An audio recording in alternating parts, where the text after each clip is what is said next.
बुखारी शरीफ की एक हदीस से पाक है, वो हदीस सुनिए और अपने इल्म में इजाफ़ा कीजिए।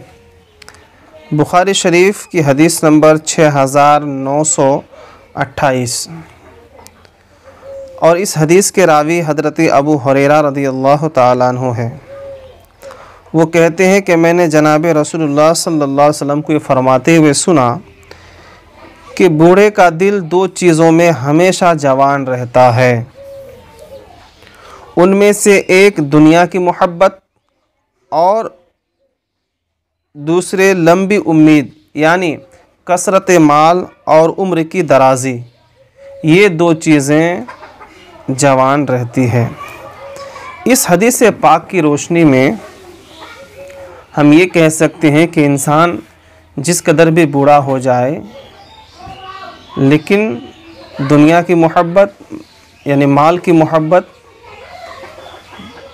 जो है और जवान होते चलता है, और इसी तरह इंसान जो है लंबी उम्र चाहता है, ये उम्मीद भी जो है जवान होती रहती है। यानी माल की मोहब्बत और उम्र की मोहब्बत, लंबी उम्र की मोहब्बत, उम्र दराज की मोहब्बत बूढ़ी नहीं होती है। अच्छी बात है, अल्लाह से दुआ करनी चाहिए कि अल्लाह ताला हमें दुनिया के मालो मता ज़्यादा अता करें और लंबी उम्र अता फ़रमाएँ, लेकिन वहीं पे नियत ये हो कि अल्लाह अगर हमें माल ज़्यादा दे तो हम राह खुदा में ख़र्च करेंगे, दीन के काम में लगाएंगे। अल्लाह अगर हमें दौलत दे तो हज़रत उस्मान गनी की तरह, अल्लाह अगर हमें दौलत दे तो हम दीन का काम करेंगे, दीन का भला करेंगे, दीन के फ़रोग़ व इर्तिका के लिए काम करेंगे। इस उम्मीद के साथ,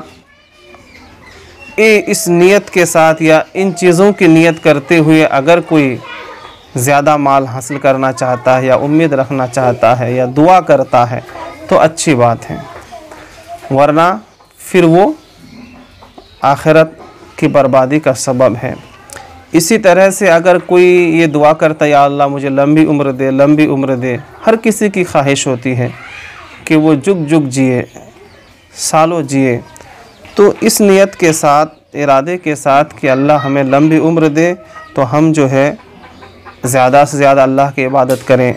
जब भी मौत आएगी तो मौत के बाद हम रब की बारगाह में ज़्यादा इबादतों और ज़िक्र व अस्कार के साथ पहुँचें, ज़्यादा से ज़्यादा बंदगी करके हम अल्लाह के हुज़ूर हाज़िर हो तो अच्छी बात है। लंबी उम्र की दुआ की या लंबी उम्र मिली और अल्लाह की याद से गाफिल रहा, फ़िक्र आखिरत ना रही, तो फिर ये लंबी उम्र हमारे लिए वबाल है। लिहाजा दुनिया की अगर मोहब्बत है तो अल्लाह के लिए होनी चाहिए, अल्लाह की रज़ा के लिए होनी चाहिए, वरना वो बर्बादी का सबब है। इसी तरह से अगर अल्लाह ने ज़्यादा माल दिया है या हम ज़्यादा माल के तलबगार है तो भी अल्लाह उसके रसूल के रज़ा के लिए होनी चाहिए, वरना कसरत माल हमें अल्लाह से दूर कर देगा। और एक बात सुनिए, हज़रत सैयदना सरकार दाता गंज बख्श हिजवरी रहमतुल्लाह अलैह का फरमान है कि जो चीज़ इंसान को अल्लाह की याद से गाफिल कर दे वो दुनिया की सबसे बड़ी मुसीबत है, चाहे वो कैसी भी चीज़ हो। यानी कोई ऐसा काम है या कोई ऐसी चीज़ है, कोई ऐसा फ़ेल है या कोई ऐसी हरकत है जिसकी वजह से हम अल्लाह की याद से, उसकी इबादत से और बंदगी से दूर हो गए या दूर हो रहे हैं, तो याद रखिए वो दुनिया की सबसे बड़ी मुसीबत है। और जिस चीज़ की वजह से या जिस हरकत की वजह से या जिस बात की वजह से, जिस अमल कौल फ़ेल की वजह से इंसान अल्लाह के ज़िक्र से करीब होता है, उसकी इबादत से करीब होता है, अल्लाह की याद के करीब हो जाता है, तो वो सबसे बेहतरीन नेमत है। लिहाजा अगर इस फरमान को हम अपने दिल में बसाएं और इस फरमान के गहराई में जाएं तो हमारी दुनिया भी बदल जाएगी, हमारा ईमान भी ताज़ा हो जाएगा और हमारी आखिरत भी संवर जाएगी। अल्लाह तबारक व तआला के नेक बंदों का फरमान है और इस्लाम की तालीमात से है कि जब अल्लाह ताला किसी को मुसीबत में डालता है तो सबसे पहले सजदे की तौफीक छीन लेता है। बंदा जब सजदा नहीं करता है, नमाज नहीं पढ़ता है, अल्लाह की इबादत नहीं करता है, तो समझिए कि अल्लाह उससे नाराज़ है और वो दुनिया की सबसे बड़ी मुसीबत में है।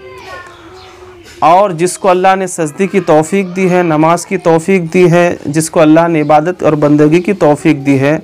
दुनिया की कितनी बड़ी से बड़ी मुसीबत में मुब्तला हो तब भी वो अल्लाह के हिफ्ज़ व आमान में है, अल्लाह के फ़ज़ल से माला माल है।